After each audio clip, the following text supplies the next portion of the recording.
நள்ளிரவில் துரத்தும் மோகினி பேய். நான் நகரத்தின் நெரிசலை கடக்கும் போது வழக்கத்தை விட நேரமாயிருந்தது. எல்லாம் என் மனைவியால் தான். வீட்டிற்கு சென்றவுடன் தெளிவாக, சற்று காட்டமாகவும் தான் சொல்லிவிட வேண்டும், இது எனக்கு சரி வராது என்று. பின்னே அவனவன் ஆபீஸ் முடிந்து அழுத்து சலித்து வந்தால் இவ்வளவு நாயை ஆஸ்பத்திரிக்கு கூட்டி செல்ல வேண்டுமாம். என் வீடு நகரத்தை விட்டு சற்று தள்ளி ஒரு 15 கிலோமீட்டர் தூரத்தில் இப்போதுதான் வளர்ந்து வரும் குடியிருப்பு பகுதியில் இருந்தது. 6 மணிக்கு அலுவலகத்தை விட்டு கிளம்பினால் நகர நெரிசலை தாண்டி நான் வீடு போய் சேர 7:30 ஆகிவிடும். இதில் இன்று இந்த நாய் வேலை வந்து இப்போது மணி 9 நெருங்கிக் கொண்டிருந்தது. எனக்கு பொதுவாகவே நாய்கள் அவ்வளவாக பிடிக்காது. அதிலும் வீட்டில் பிராணிகள் வளர்ப்பது அறவே பிடிக்காது. என் மனைவி எனக்கு நேர் எதிர். பூனை, நாய் என்று ஒன்றையும் விடமாட்டாள். இத்தனை நாளாக அவளது நாய் ஆசைக்கு தடை போட்டு வந்தேன். ஆனால் என்றைக்கு ஊருக்கு வெளியில் வீடு கட்டி குடி வந்தோமோ அன்றே துவங்கிவிட்டாள். அக்கம் பக்கம் வீடு கிடையாது, அங்கொன்று இங்கொன்றுமா தான் வீடுகள். எனவே வீட்டின் பாதுகாப்பிற்கு நாய் வேண்டும் என்று வசமாக மாட்டிக்கொண்டு விட்டேன். அவள் வீட்டில் தனியாக இருக்கிறாள். இப்போது மறுத்தால் அவள் பாதுகாப்பில் அக்கறை இல்லாதது போல அல்லவா ஆகும். சரி என்று விட்டேன். வேறு வழி. ஆனால் வீட்டில் அது வளர்கிறதே தவிர நான் அதை அதிகம் கண்டுகொள்வதில்லை. இன்று அதற்கும் வேட்டு. ஏதோ தடுப்பூசி போட வேண்டுமாம். ஆஸ்பத்திரிக்கு அழைத்து செல்ல வேண்டும் என்றால். நீண்ட நேர வாக்குவாதத்திற்கு பிறகு வழக்கம் போல் அவள் தான் ஜெயித்தாள்.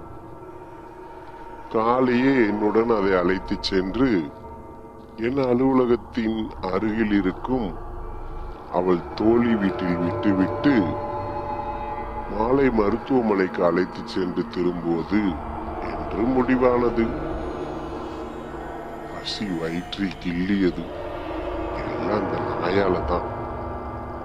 திரும்பி அதை ஒரு முறை முறைத்து விட்டு காரை வேகமாக செலுத்தினேன்.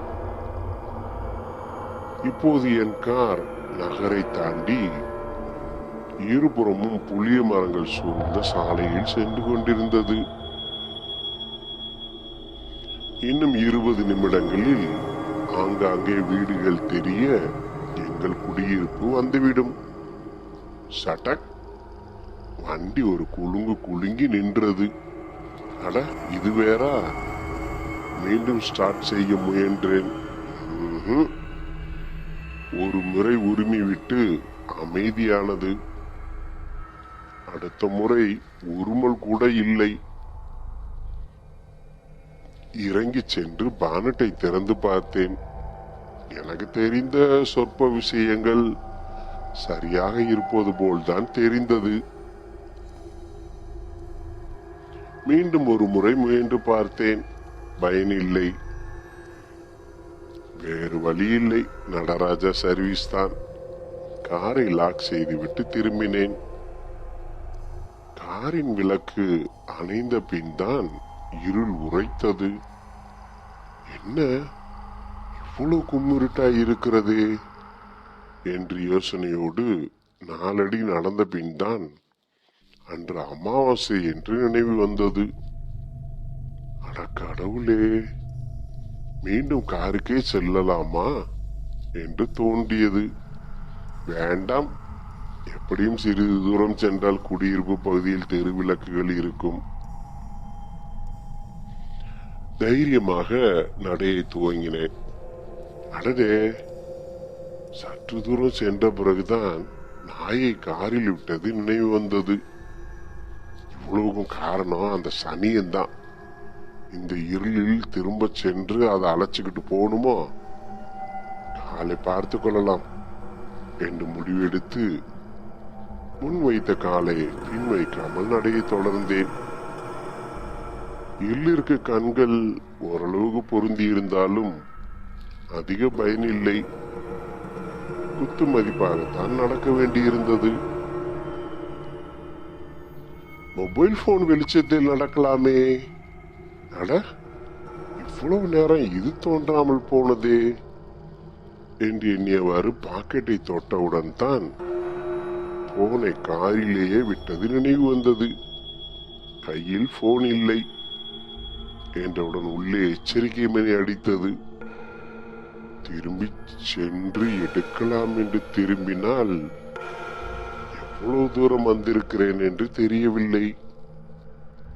காரை சரியாக சென்றடையாவிட்டால் என்ன செய்வது என்ற யோசனையில் முன்னும் பின்னும் திரும்பியதில் இப்போது முன் செல்லும் பாதை எது, வந்த வழி எது என்பதே குழம்பியது.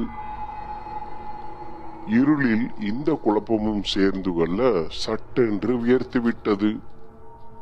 இப்படி இங்கே நிற்பதால் பயனில்லை என்று ஒருவாறு தைரியத்தை வரவழைத்துக் கொண்டேன். ஏதாவது ஒரு புறம் நடப்போம், வீடு வந்தால் சரி, இல்லையேல் காரை அடைந்தால் காரிலேயே இரவை கழித்து விடலாம் என்று முடிவெடுத்துக் கொண்டு பின்புறம் திரும்பி நடந்தேன். எதையோ யோசித்துக் கொண்டு நடக்க திடீரென்று எனக்கு அந்த உணர்வு ஏற்பட்டது. என்னை யாரோ தொடர்வது போல். கும்மிருட்டில் தனியாக நடந்தால் இது மட்டுமா தோன்றும் என்று எண்ணி அந்த உணர்வை அலட்சியம் செய்ய முயன்றேன். ஆனால் அது இன்னும் வலுப்பெற்றது. நான் மட்டும் தனியாக இல்லாதது போல் ஒரு உணர்வு. யாரது என்றேன். என் குரல் எனக்கே பாவமாக கேட்டது. சுற்றி நிசப்தம். இருவின் குளரிலும் எனக்கு லிட்டர் லிட்டராக வியர்த்தது. இந்த இரவில் தனியாக நடக்க முடிவெடுத்தது பெரிய தவறு. குறைந்தபட்சம் அந்த நாயையனும் அழைத்து வந்திருக்கலாம். இப்போது அதெல்லாம் யோசித்து பயனில்லை. சட்டென்று நடையை நிறுத்தி பின்புறம் திரும்பி பார்த்தேன். இருளில் ஏதேனும் வடிவம் கூடவா தெரியாது?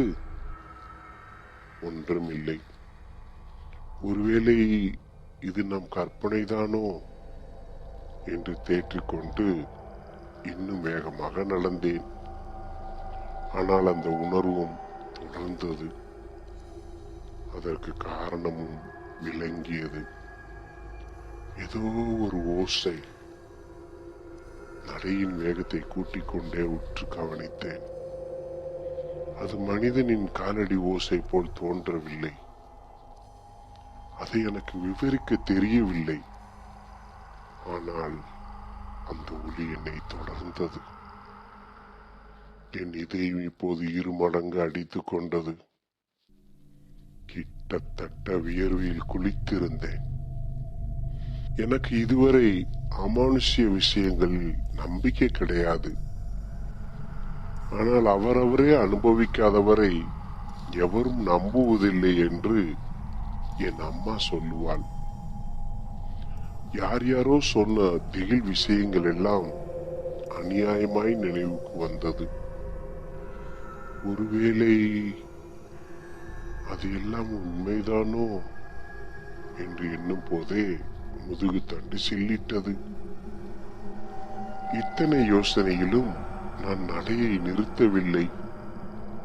கால்கள் வலியெடுக்க, மூச்சு வாங்க சற்று நின்றேன். அப்போதுதான் அது நிகழ்ந்தது. என் முதுகில் எதுவோ சட்டென்று மோதியது. அவ்வளவுதான். இழுத்து பிடித்திருந்த தைரியம் எல்லாம் பறக்க, தலை தெருக்க ஓடத் துவங்கினேன். ஒரு யுகமாய் தோன்றிய ஓட்டத்திற்கு பின் சட்டென்று தொலைவில் எங்கள் குடியிருப்பின் தெருவிளக்குகள் தூரத்து வெளிச்சமாய் கண்ணில் பட்டது. திரும்பி பார்க்கலாமா என்று ஒரு கணம் தோன்றினாலும் பயம் வென்றது. வெளிச்சத்தை அடையும் வரை திரும்பி பார்ப்பதில்லை என்ற உறுதியோடு இன்னும் வேகமாக ஓடினேன். நான் ஒளியை நோக்கி பாதி தூரம் கடந்திருந்த போது சட்டென்று எல்லா விளக்குகளும் அணைந்து போனது. Power cut.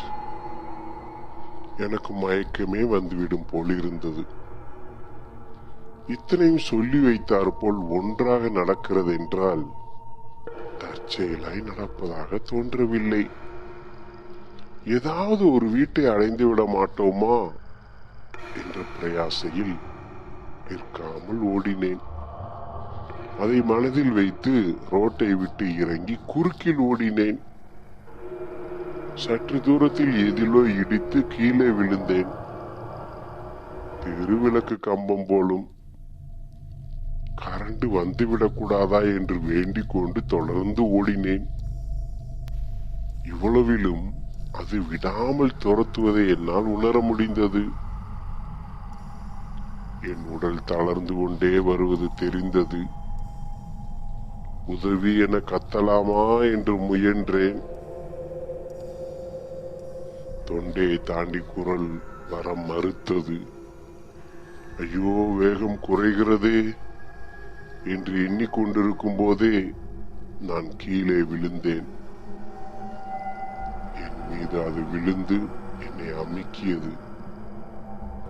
தப்பிக்க முயற்சி செய் என்று மூளை சொன்னது. ஆனால் உடல் ஒத்துழைக்க மறுத்தது. என் கழுத்து பக்கம் எதுவோ கிழிப்பதுதான் கடைசியாய் நினைவிருந்தது. யாரோ என்னை உழுக்க மெதுவாக கண்ணை திறந்தேன். வெளிச்சம் கண்களை கூசியது. விழிகளை இறுக மூடி மீண்டும் திறந்தேன். என்னை சுற்றி கூட்டம். என்னை காப்பாற்றி விட்டார்களா? என் மனைவிக்கு சொல்ல வேண்டுமே என்று பதறுவதற்குள் அருகில் என் மனைவி தெரிந்தாள். அழுத கண்களோடு என்னை முறைத்தாள்.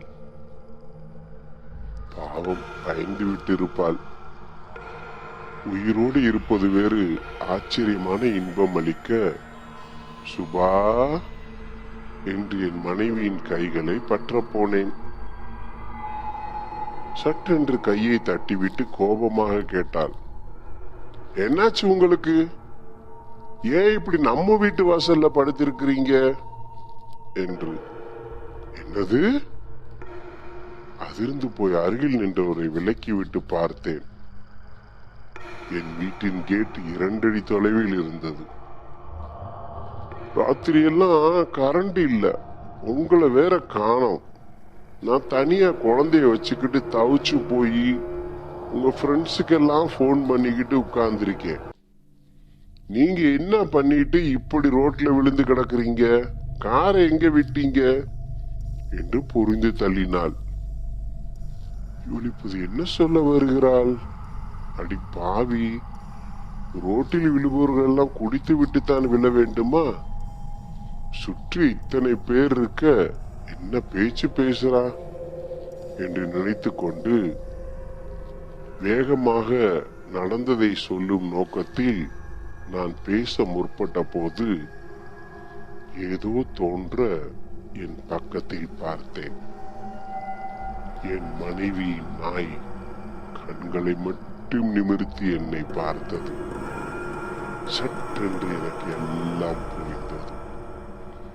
இந்த நாய்க்கு பயந்துதான் நான் நேற்று இரவு தலைதிரிக்க ஓடி இருக்கிறேன். இதை காரில் அல்லவா விட்டேன். ஒருவேளை நான் பானட்டை திறந்து ஆராயும் பொழுதே இதுவும் இறங்கி இருக்க வேண்டும். அது தெரியாமல், விடுமா, உள்ள கூட்டிட்டு போ என்று சமரசத்துக்கு வந்தார் பக்கத்து வீட்டுக்காரர்.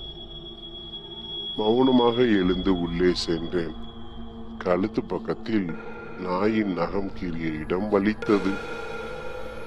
இப்போதும் என்னை பார்க்கும் போதெல்லாம் நக்கலாக சிரிக்கும் பக்கத்து வீட்டுக்காரரைத்தான் என்ன செய்வதென்று தெரியவில்லை. தொடர்ந்து இது போன்ற சம்பவங்களையும் கதைகளையும் கேட்பதற்கு நம் தமிழ் நம்பர் 1 ஸ்டோரிஸ் சேனலை சப்ஸ்கிரைப் செய்ய மறக்காதீர்கள் நண்பர்களே. வணக்கம்.